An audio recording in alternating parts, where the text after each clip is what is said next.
Hello সবাইকে, আশা করি সবাই খুব ভালো আছেন। আমার নতুন একটি ডেইলি ব্লগিংয়ে সবাইকে ওয়েলকাম। প্রচণ্ড সর্দি লেগেছে অনেক দিন পর। বাড়িতে মোটামুটি সবারই লেগে গেছিলো এক সপ্তাহ আগে থেকে। তো অনেক চেষ্টার পর আমাকেও ধরেছে সর্দি, কিন্তু শরীরটা খারাপ থাকলেও রান্নাবান্না সবই তো করতে হবে টাইম টু টাইম। এখন চলে এসেছি রান্নাঘরে, রান্না করছি, অলরেডি বসিয়ে দিয়েছি। ডাল সেদ্ধ ভাত কমপ্লিট হয়ে গেছে, আর এখন বানাচ্ছি লাবড়ার তরকারি, মানে পাঁচমিশালি সবজির, যেটা ভীষণ ভীষণ ফেভারিট একটা আমার সবজি। তো ভিডিও লাস্ট অবধি অবশ্যই দেখবেন, ওকে? আর ইগনোর মাই নাক ডাক, মানে যেটা আমি করলাম একটু আগে, ওটাকে ইগনোর করবেন, ওকে? এটা তো কমন ম্যাটার আমাদের প্রত্যেকের লাইফের, সর্দি লাগলে এটা হবেই।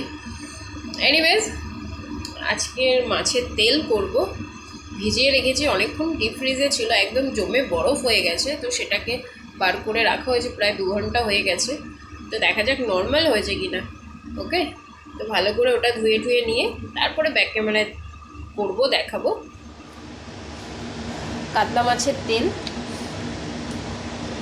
ভালো করে ধুয়ে নিয়েছি, ডিরেক্ট কড়াইতে যাবে।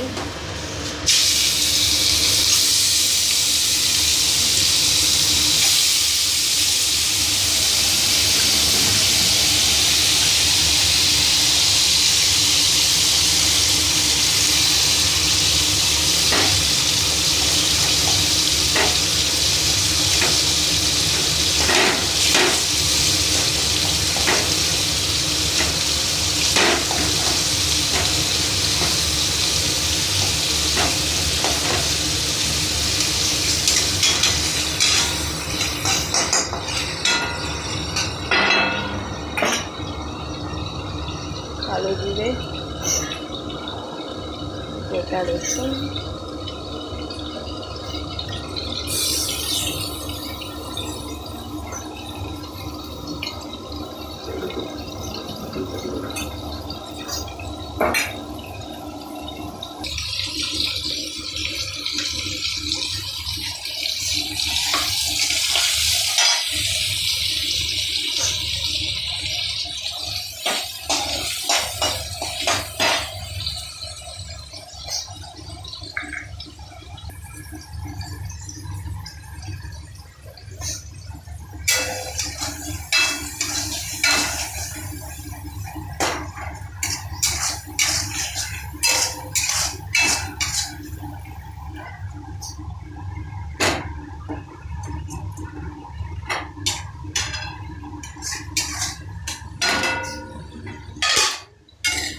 ফেভারিট ওয়ান, পাঁচমিশালির তরকারি।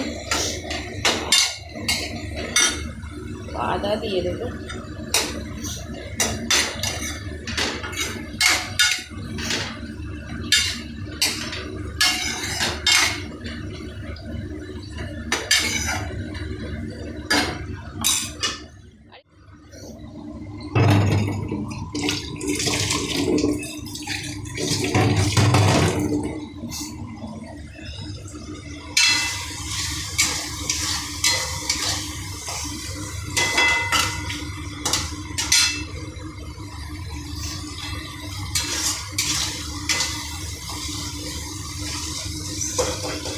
আমি এখানে মাছের পটকাগুলোকে কেটে দিচ্ছি, না হলে এক্ষুনি বোম ব্লাস্টের মতন সারা রান্নাঘর ফাটবে।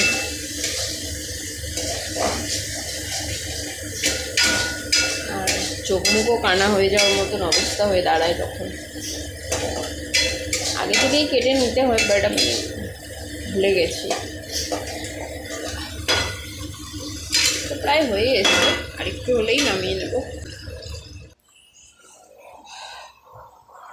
বাইরে বৃষ্টি, এই 2-3 দিনের ওয়েদার খুব খারাপ আমার। 2-3 দিন না, লাস্ট কিছুদিন ধরেই চলছে ঝড় বলছি, বৃষ্টি আর বৃষ্টি, মেঘলা ওয়েদার। আর ভালো লাগছে না, থেকে থেকে বৃষ্টি।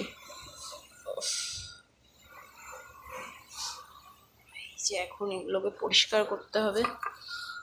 আজকে আর লাল শাক করবো না, কালকে করেছিলাম। চলুন পরিষ্কার করে। তো হয়ে গেছে মাছের তেল, নামিয়ে নেব। আর সবজি হয়ে গেছে। হ্যাঁ আমাকে বলেছিল একবার পয়সা